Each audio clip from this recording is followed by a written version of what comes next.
I've known Scott's pine for years, and I've seen him become a fixture in our neighborhood. He's always been a bit of a social hub, with birds nesting in his branches and squirrels chasing each other up and down his trunk.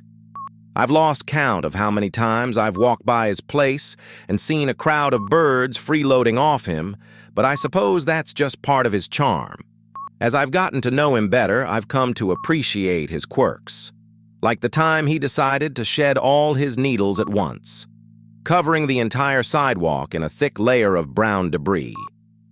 It was a real mess, but he just laughed it off and said it was a natural process. I've also noticed that he can be a bit prickly when you first meet him, but once you get to know him, he's got a soft spot. I've even seen him provide shelter for the local deer, keeping them safe from harm. But despite his many virtues, Scott's pine, or as I like to call him, Pinus sylvestris, is not without his flaws.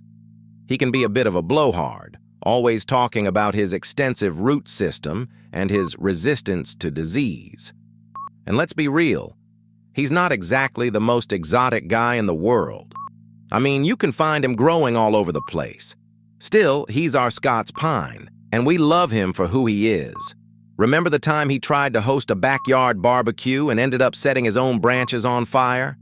It was a real disaster, but he just laughed it off and said it was a learning experience.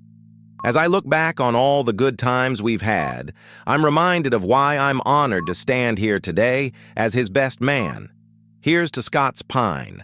May his roots grow deep, and his love for his new partner continue to flourish.